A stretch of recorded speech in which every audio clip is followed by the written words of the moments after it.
सभी को नमस्कार। मैं राजकुमार विश्वकर्मा। हम लगातार देखते हैं और हमारे सामने जो प्रतिक्रियाएं रोज़ आती हैं और हम देख रहे होते हैं ख़ास तौर पर चाहे सोशल मीडिया की बात करें या फिर चाहे किसी भी अन्य ऐसे सोशल साइट्स की जहां पर लगातार विकास की बातें होती रहती हैं। आज मुझे लगा कि क्यों ना हम ऐसे विकास के मुद्दों को लेकर के जो है तो आपके सामने आएँ कि जहाँ पर विकास की बातें तो खूब होती हैं लेकिन विकास वहाँ तक पहुँच नहीं पाता। ख़ास तौर पर मैं आज कोतमा नगर पालिका क्षेत्र की बात कर रहा हूँ, जहाँ पर वार्ड नंबर 10 में है अभी कोतमा का विकास नगर का यह छोटा सा क्षेत्र, जहाँ पर लगभग 150-200 परिवार की आबादी है। कुछ ऐसे ही घर भी होंगे जिनमें यहाँ देखा जा रहा है। और जो मेरे पीछे आप हिस्सा देख पा रहे हैं वो तहसील परिसर है और यहाँ पर 4-5 ऐसे सरकारी कार्यालय भी हैं जहाँ से लगातार, चाहे जनपद की बात करें चाहे कोई भी ऐसा कार्यालय सरकारी विभाग का जो होना चाहिए तो बराबर है यहाँ पर। लेकिन जब हम यहाँ पर आते हैं तो देखते हैं कि कोतमा के इस विकास नगर का विकास ही गायब होता है, ख़ास तौर पर इस छोटे से क्षेत्र का। पिछले बार के भी कई किस्से थे जहाँ पर गलत तरीके से यहाँ पर नोटिस दी गई घर तोड़वाने के लिए, ज़मीनें खाली कराने के लिए, और दूसरी तरफ यहाँ पर अवैध तरीके से देखा गया कि भूमाफियाओं का खेल जो है तो बराबर जारी था। फ़िलहाल तो आज हम यहाँ पर जो है तो कुछ खास चर्चाएं करने आए हैं यहाँ पर के लोगों से, क्योंकि यहाँ पर हम जब आते हैं तो हमें यह पता चलता है कि किसी के घर से नल कनेक्शन काट दिया जाता है तो कई लोग आवास के लिए परेशान होते हैं, तो कई लोग यहाँ पर समस्याएं बता रहे होते हैं कि यहाँ पर सड़क नहीं है। कई लोग ये समस्याएं बता रहे होते हैं कि भैया यहाँ पर लाइट तो लगी है लेकिन खम्भों में लाइट नहीं होती है। कुछ लोग ये बता रहे होते हैं कि तमाम ऐसी छोटी छोटी असुविधाएं जो कि लोगों को जिसका सामना करना पड़ रहा है, और ख़ास तौर पर जिन मूलभूत सुविधाओं के नाम पर चुनाव लड़ा जाता है और चुनाव जीता जाता है। तो ऐसे में सवाल ये उठता है कि यहाँ के क्षेत्र के जनप्रतिनिधि कर क्या रहे हैं, फिर चाहे वो विधायक जी हों या फिर यहाँ पर के परिषद के अध्यक्ष हों या फिर यहाँ के पार्षद हों। तो चलिए हम यहाँ पर से जो है तो शुरू करते हैं और आगे का जो माहौल है वो मैं आपको दिखाना शुरू करता हूँ। में जो है तो इस घर के सदस्यों ने नगर पालिका क्षेत्र को पैसा भी दिया नल कनेक्शन के लिए। नल कनेक्शन के लिए पैसा देने के बावजूद भी अगर बात की जाए कि जिस आबादी की मैं बात कर रहा हूँ यहाँ पर और जिन परिवारों की, तो यहाँ पर लगभग लगता है कि अगर जल की बात करें तो जिस जल का उपयोग हम रोज़ कर रहे हैं, हमें पानी की कितनी आवश्यकता होती है ये आप सभी को पता है। लेकिन यहाँ पर कुछ ऐसा हुआ कि जिसे देखकर मुझे लगता है कि शायद यहाँ पर के क्षेत्र के जनप्रतिनिधियों ने जो है तो अपना, चलिए यहाँ पर हम थोड़ा सा घर की ओर चलते हैं और देखते हैं, उनसे बात करते हैं कि क्या हुआ, कैसे हुआ। ये घर आपका है? इधर आइए। ये जो आपके यहाँ नल कनेक्शन लगा हुआ है? नहीं लगा है, तो 3 साल हो गए नहीं लगा है। पैसा जमा किए, काट दिए। पैसा किसको दिए थे आप? वह है, अब उसका नाम मेरे को मालूम नहीं है, पंडित है, तिवारी कहते हैं वो। और कहीं कागज ले गए हैं, तो मैं कहन को नहीं ले गया कागज भाई, पैसा वापस कर दीन, कहीं ना लगी तुहार नल कनेक्शन। 3 साल हो गए मेरे को परेशान करते। पट्टा के भरन, आवास के भरन, कुछ हम ही नहीं मिले और न कुछ हम ही दें। अब तो हम क्या किए? नल कनेक्शन आपको क्यों नहीं दिया गया यहाँ पर? अब बस कह रहे हैं कि पार्षद रोक लगा रहा है, कुछ पैसा चाहिए पार्षद का, तो हम कहाँ पाई गरीब मनाई। तो पहले भी तो आपने पैसा दिया ही था ना नल कनेक्शन के लिए? हाँ, तो वहाँ तो जमा किए थे नगर पालिका में कि जमा करे थे, फिर वापस कर दिए, नहीं देते रहे पैसों। फिर हम गए तो हम कहन भाई हमारा पैसा दो, जब हमको पानी नहीं मिल रहा था क्या करें। तो इसकी शिकायत आपने अध्यक्ष से नहीं की? पूरा ऊपर हम पहुंचा दिए हैं, मंत्री के पास, विधायक के पास गए, हाथ बिनती। तो विधायक जी क्या बोल रहे हैं इस मामले में? वही बोल रहे हैं कि तुम्हारा पार्षद नहीं लगने देता है। मोहनी वर्मा ने गए, वहू का कह दी कि पार्षद नहीं लगे दे, मैं क्या करूं। बस यही बोल रहे हैं। मतलब सिर्फ पार्षद जी के कहने पर जो है तो यहाँ नल नहीं लगेगा? हाँ, नहीं लगेगा नल यहाँ। पार्षद कहेगा तो लगेगा, नहीं कहेगा तो नहीं लगेगा। क्या नाम लिखते हैं आप? मैं अपना नाम? हाँ। मुन्नी बाई। तो ये कुछ कहानियाँ यहाँ पर कि जिन्हें देख करके ऐसा महसूस होता है कि लोगों ने जो है तो सिर्फ और सिर्फ अपना कहीं ना कहीं पर व्यक्तिगत विशेष रूप से कुछ भी रहा होगा इनका। या एक सवाल यहाँ पर खड़ा होता है कि क्या जब हम क्षेत्र में जनप्रतिनिधियों को चुनते हैं तो क्या इसी दिन के लिए चुनते हैं कि वो हमें जो है तो मूलभूत सुविधाओं से वंचित कर दें। चलिए थोड़ा सा और आगे की ओर चलते हैं और देखते हैं कि कुछ आवास वाले भी लोग हैं जिन्हें आवास नहीं मिल पाया है। लगातार जो है तो कई वर्षों से जो है तो जानकारियाँ देने के बावजूद आवास नहीं मिल पा रहा है, पट्टा के लिए परेशान है। आवास की समस्याओं को लेकर भी थोड़ी सी जो है तो चर्चाएं करनी चाहिए यहाँ पर। माताराम, क्या नाम लिखती हैं आप? मीरा गुप्ता। तो यहाँ पर जो है तो आपको आवास योजना का लाभ मिला, पट्टा मिला या नहीं मिला? क्योंकि सरकार तो कह रही है। मैं 40 साल से रह रही हूँ, मेरे पति नहीं है, लड़का बच्चा लेके मैं गुजर बसर कर रहा हूँ। 3 बार मैं भरे हूँ आवास की ही, 3 बार पट्टा के लिए चिल्लाए हूँ, लेकिन मेरे को शौचालय तक तो मिला नहीं। तो घर कहाँ मिली, पट्टा कहाँ मिली? कोई नहीं, कुछ नहीं मिल रहा है मेरे को ही। मैं सबके सुनाए, नगर पालिका में सुनाए, पार्षद से सुनाए, वो तो बात ही कर अब छोड़ दिए आज 2-3 साल से हैं। अब मैं क्या कर सकता हूँ? अब तो जाते नहीं हैं किसी के पास, हमारे पास पैसा दाम कुछ नहीं है। यहाँ कितने लोग होंगे लगभग जिनका? हम यहाँ 7 परिवार रहते हैं। नहीं तो 7 परिवार हैं, तो आवास योजना का जो लाभ है वो किसको मिलना था, किसको नहीं? जो मीरा बाई के मिलना था, महेंद्र गुप्ता को मिलना था, तो लेकिन कोई की नहीं मिला। प्रेमवती को मिलना नहीं मिला, 3 लोग की मिला। अच्छा, यहाँ पर इस वार्ड, जैसे आप लोग यहाँ पर रहते हैं, तो यहाँ पर क्या क्या कमियाँ महसूस होती हैं आप लोगों को? किन चीज़ों की जरूरत है? रोड की कमी है, नाली की कमी है, यही है सब। यहाँ पूरा पानी भर जाते घर में ही, पटाई नहीं हुआ, ना कुछ कर पा रहे हैं। अपने से करी थी तो नगर पालिका चढ़ बैठा थे आके झक से ही, क्या कर सकी थी? यही सब समस्या है। तो विधायक जी को आपने नहीं बताया? सारी विधायक जी से क्या बताएं? विधायक जी बोली कि जाओ नगर पालिका मोहनी वर्मा के ही यहाँ जाओ। भाई वो कांग्रेसी है, वहाँ जाओ, भाजपा वाले के ही साथ दे। भाजपा वाले नहीं सुने ना, कोई सुना नहीं जाइए अब कोई के पास। हम आगे फिर सोचे कि भैया फिर यही बिनती जो रहे तो सोचा कि क्या करे इनके साथ में ही अब हम हैं, इसे हम नहीं जा रहे हैं। अच्छा, जब वोट लेने मतलब जब चुनाव होता है तब वोट लेने आते होंगे ना? वोट ले यही पाँव पर ही बिनती जो रही, तू 5 साल में एक बेरी आई थी ना, हम भी तो 5 साल गिड़ बाबा थी ना, कि 5 साल हाथ जोड़ी थी उनके साथ, चाहे ये करा वो करा, लेकिन 5 साल में कुछ नहीं हुआ। वो तो एक बेर हाथ जोड़ा थी, हम तो 5-5 साल उनकर, जब तक उनकर पंचवर्षीय रहते तब तक उनकर हाथ पाँव जोड़ी, तब तो नहीं सुने। अब आगे क्या कर सकी थी? कुछ नहीं कर सकी। अब नहीं है उनके हमारे कोई गुंजाइश ना, हम वोट अब डाले जा। अब क्या करब वोट डाल के? हम जब हमका कुछ लाभ ही नहीं है तो क्या करब वोट डाल के? हम उन्हें नहीं डालेंगे वोट अब। मतलब इस बार आपका निर्णय कि आप वोट ही नहीं देंगे वोट अब, न कांग्रेस के देंगे न भाजपा के, कोई के वोट नहीं देंगे हम अब की बार। चलिए अच्छा है, थोड़ा सा और दूसरी ओर चलते हैं, देखते हैं कुछ लोगों से और भी हमें बात करनी है कि यहाँ पर की खास तौर पर मूलभूत सुविधाओं को लेकर के, चाहे सड़क की बात हो या नाली की, क्योंकि तमाम ऐसी कई समस्याएं जो है तो लगातार हमारे सामने आ रही हैं। और इस पर सबसे बड़ा सवाल, प्रश्न चिन्ह यहाँ पर उठता जा रहा है कि आखिर यहाँ के क्षेत्रीय जनप्रतिनिधि की ध्यान क्यों नहीं देना चाह रहे हैं? भाजपा वालों के पास जाओ तो वो कांग्रेस वालों के पास भेजते हैं, और कांग्रेस वालों के पास जाओ तो वो भाजपा वालों के पास भेज रहे हैं। चलिए आगे की ओर चलते हैं, देखते हैं। सबसे सोचे कि बारिश का पानी जो है तो जाता कहाँ होगा फिर? तो स्वाभाविक सी बात है कि या तो घरों में घुसता होगा या फिर लोग अपनी व्यवस्था स्वयं करते होंगे। लेकिन इस पर जो है तो नगर पालिका क्षेत्र को जो है तो ध्यान देने की आवश्यकता थी। लेकिन अब थोड़ा सा और आगे की ओर चलते हैं और भी कुछ लोगों से बात करते हैं, क्योंकि यहाँ पर का जो माहौल है वो काफ़ी गंभीर है। तो आगे की ओर चलते हैं। चलिए थोड़ी सी चर्चा जो है तो यहाँ पर हमारे साथ विजय यादव जी हैं, जो कि वार्ड नंबर 10 के रहवासी हैं। और ये जो छोटी सी आबादी वाला जो क्षेत्र है, तो यहाँ पर के काफ़ी जानकार व्यक्ति भी हैं कि यहाँ पर जो है। विजय जी, आपको क्या लगता है कि मूलभूत सुविधाओं के नाम पर जो है तो यहाँ पर क्या होना चाहिए था, क्या नहीं होना चाहिए था? चाहे बिजली व्यवस्था हो, पानी की हो, वैसा तो क्या आप क्या कहना चाहेंगे इस मामले में? इस मामले में तो मैं आपको यही बताना चाहूँगा कि बार बार आपके माध्यम, सबसे बड़ी बात तो आप लोगों ने जो सहयोग प्रदान किया, बार बार हमारी समस्याओं को उजागर किया है। लेकिन आपके उजागर करने के बावजूद भी यहाँ के जो जनप्रतिनिधि हैं, यहाँ तक कि ऊपर तक की मैं बात करता हूँ, माननीय चौहान जी तक, किसी ने भी कभी ध्यान नहीं दिया। हमने सबको बराबर शिकायत दी। रोड की देख रहे हैं आप समस्या, रोड की समस्या निरंतर ऐसी है कि बरसात में चलने लायक नहीं होती है। मैं स्वयं फावड़े लेकर के इस रोड को बनाता हूँ, तब जा कर के लोगों का आवागमन इसमें सुगम हो पाता है। बिजली की आप बात करेंगे तो हमने स्वयं बांस के पोल गाड़ के या लकड़ियों के पोल गाड़ करके बिजली की व्यवस्था की, जिससे हमारे बच्चों का लालन पोषण और उनकी शिक्षा दीक्षा का कार्य हो पा रहा है।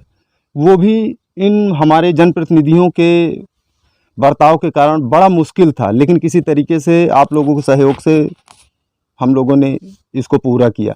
जल की जहां बात करेंगे, पानी के लिए हमने बार बार इनसे मांग की कि आप पानी की मूलभूत सुविधा, सबसे महत्वपूर्ण पानी हमें चाहिए, लेकिन पानी के लिए भी आपने हमसे पैसा लिया, कई बार उस पैसे को वापस कर दिया, हमसे कई बार आवेदन लिया, फिर हमारे आवेदन को वापस कर दिया या फिर घुमा दिया। तो हमें मतलब किसी प्रकार से आपने कोई सुविधा नहीं दी। हमारे वार्ड के लोगों को निरंतर आपने मतलब परेशान किया, और इस नियत से परेशान किया कि यहाँ पर आप जो भूमियाँ देख रहे हैं ज़्यादातर शासकीय भूमि है, तो शासकीय भूमि में इनका कब्जा हो जाए, जिस उद्देश्य से उन्होंने हम लोगों को प्रताड़ित किया, परेशान किया कि हम यहाँ से पलायन कर जाएं और ये भूमियाँ उनके अधिकार में चली जाएं।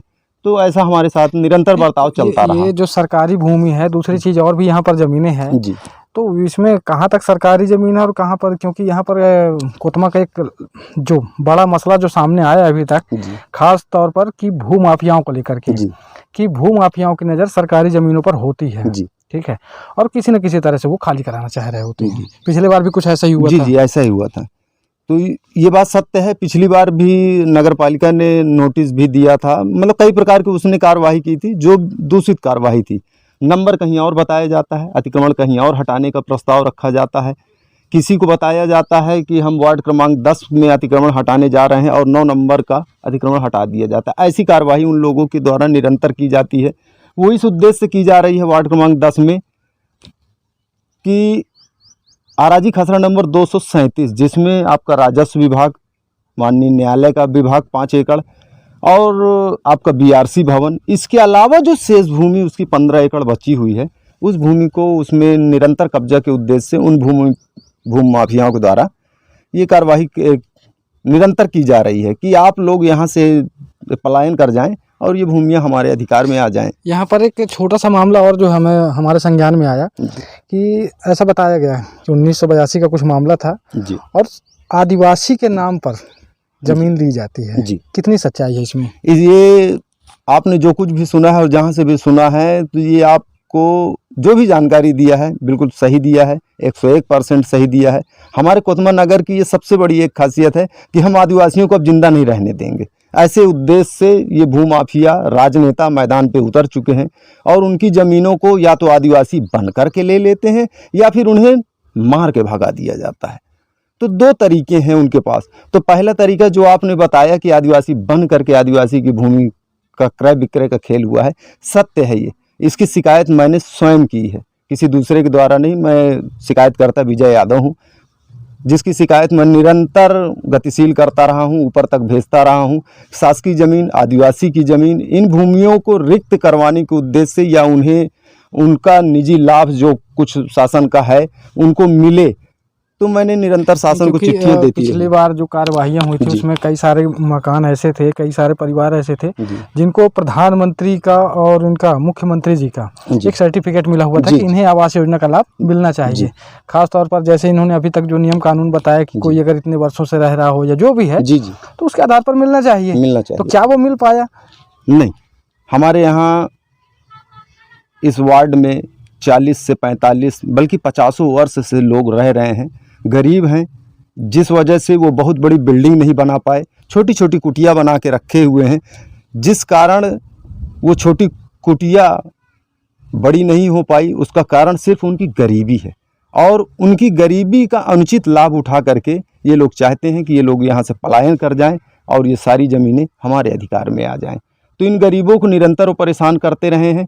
माननीय शिवराज सिंह चौहान जी, प्रधानमंत्री आवास योजना, मतलब कई प्रकार के लाभ इन गरीबों को या हम लोगों को सिर्फ कागज़ पर दिए गए हैं। कागज़ के अलावा ज़मीन पर हमें किसी प्रकार का कोई अधिकार आज तक प्राप्त नहीं हुआ है। एक कागज़ हमारे पास ज़रूर है कि ये प्रधानमंत्री आवास योजना के तहत आपको लाभ मिलना है या तो फिर आप की ये जो भूमि है ये आपकी है। एक छोटा सा कागज़ हम लोगों को दे दिया गया है, लेकिन उस कागज़ का कोई महत्व नहीं, न तो नगर पालिका उसको मानती है न राजस्व मानता है। ये तो है ही जो है। आप क्षेत्रीय जनप्रतिनिधियों के बारे में क्या कहना चाहेंगे, चाहे वार्ड पार्षद हो, चाहे अध्यक्ष हो, चाहे यहाँ के विधायक जी हों? जी, क्या कहना चाहेंगे आप? क्योंकि देखिए चुनाव का समय भी 2023 में विधानसभा होना और नगरीय निकाय के जो चुनाव लगातार चुनाव है ना, तो कभी भी हो सकता है। तो आप क्या मैसेज देना चाहेंगे जनता को, क्योंकि उनको भी समझ में आना चाहिए कि जनप्रतिनिधि हम चुनते क्यों हैं? जी, मैं तो आपके माध्यम से दोनों को एक बार में ही बताना, चेताना चाहूँगा कि जनप्रतिनिधि 5 वर्ष में एक बार हमारे दरवाजे आता है, हमारा पैर चूमता है, दर चूमता है और दुनिया भर का वादा करता है कि मैं सदैव आपके लोगों के लिए, आपके परिवार के लिए, आपके नगर के लिए, आपके विकास के लिए निरंतर गतिशील रहूँगा, कार्य करता रहूँगा। लेकिन ऐसा है नहीं। वो जो कहते हैं और जो करते हैं दोनों में उल्टा है, भारी अंतर है। कथनी और करनी में भारी अंतर है। वही जनप्रतिनिधि हमारे पास जब आते हैं तो दुनिया का वादा करके जाते हैं और जिस दिन शपथ ले लेते हैं उस दिन वो इस बात की शपथ लेते हैं कि 5 वर्ष तक मैं आपको जीने नहीं दूंगा चैन से। कोई भी जनप्रतिनिधि हो, हमारी प्रथम महिला अध्यक्ष नगर पालिका की, हमारी भाभी भी हैं रिश्ते में, बहन भी हैं धर्म के लिए, लेकिन आज तक उन्होंने कोई विकास के कार्य में रुचि नहीं ली। उन्हें हमने शिकायत दी, उनके पति को शिकायत दी, पर कोई रुचि नहीं। माननीय विधायक जी की मैं बात करता हूँ, माननीय विधायक जी को हमने बार बार शिकायत दी। मैं यह ज़रूर कहूँगा कि विधायक जी हमारे साथ खड़े होते हैं, ज़रूर उनका बल काम ना आए, इसलिए क्योंकि आज उनकी गवर्नमेंट नहीं, उनकी कोई सुनता नहीं, लेकिन वो हमारे साथ खड़े होते हैं, थोड़ा सा हमारा दुख दर्द बांटते हैं। मैं इतना कहूँगा। लेकिन इसके अलावा कोई भी हमारा वार्ड पार्षद है, हमारे चेयरमैन भाभी हैं या चेयरमैन के पति हैं या सभापति हैं या ये पति हैं वो पति, बहुत सारे पति हैं नगर पालिका में, लेकिन किसके पति हैं ये पता नहीं है। कुल मिला के आपके कहने का मतलब है कि कोतमा का विकास नगर जी और उस विकास नगर का एक छोटा सा क्षेत्र जो है, छोटी सी आबादी वाला क्षेत्र, यहाँ से विकास ही गायब है। जी, यहाँ से विकास गायब है। इसका नाम सिर्फ विकास नगर है, लेकिन आप चारों तरफ घूम के देखेंगे आपको कहीं कोई विकास नहीं नज़र आएगा, सिर्फ गरीबी नज़र आएगी। छोटे छोटे बच्चे या गरीब या विधवा बुजुर्ग यही आपको नज़र आएंगे और आपको ऐसे नज़र आएंगे जैसे कोई कीड़े मकोड़े रेंग रहे हों। कभी इनके विषय में किसी भी जनप्रतिनिधि या गवर्नमेंट कोई भी ध्यान देने को तैयार नहीं है। इस ज़मीन को लूटने के उद्देश्य से वो कार्य कर रहे हैं, निरंतर कार्य कर रहे हैं। लगभग कितनी ज़मीन होगी विजय जी यहाँ से ओरा छोर जो दिख रही है? जी, यहाँ पर शासन की कम से कम 50 एकड़ ज़मीन है। इसके आगे से लगी हुई है, ये शासन की 50 एकड़ ज़मीन इधर लगी हुई है, जिसमें ढेर सारे लोगों की नज़र गड़ी हुई है। कोई एक दो की मैं क्या बात करूं, 50 लोगों की नज़र गड़ी हुई है। यहाँ तक कि राजस्व विभाग के आला अफसरों की भी नज़र गड़ी हुई है कि अगर ये ज़मीनें इधर उधर हो जाती हैं तो 4 पैसे का लाभ हमें भी प्राप्त होगा। जबकि ये क्षेत्र जो है आपका, यहाँ पर हर तरह का विभाग बैठा हुआ जी है। जी, माननीय न्यायालय हैं हमारे यहाँ 5 न्यायाधीश, जो कि अनूपपुर जैसा जिला होना चाहिए सुविधा के नाम पर, वैसी सुविधा माननीय न्यायालय की नहीं है। माननीय न्यायालय की सुविधा कोतमा में बहुत बड़ी है। हमारे राजस्व विभाग, तहसीलदार, एसडीएम बगल से उनका न्यायालय है, सामने आपके जनपद विभाग का, मतलब चारों ओर शासकीय विभाग हैं, चारों ओर शासकीय विभाग है और न्यायपालिका यहाँ जमीनें बिक जाती हैं। जी, न्यायपालिका है। सबसे मजे की बात यह है कि चारों ओर न्यायपालिका है और बीच में भ्रष्टाचार पनपता फलता फूलता रहता है।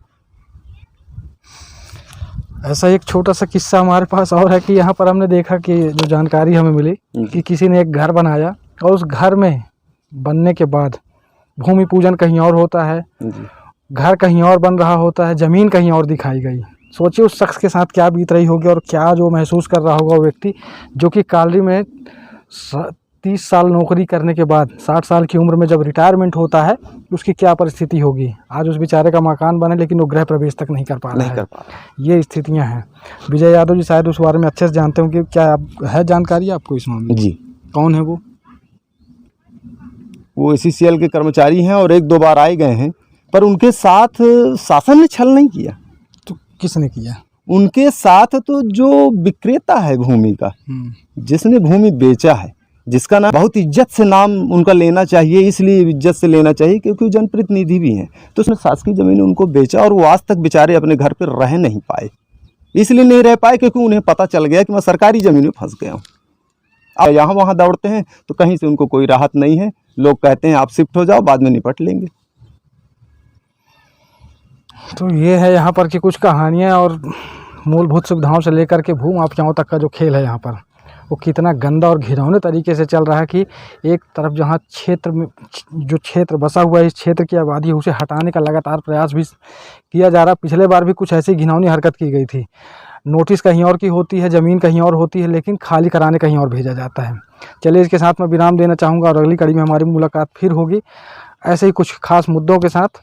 तो मैं राजकुमार विश्वकर्मा, धन्यवाद।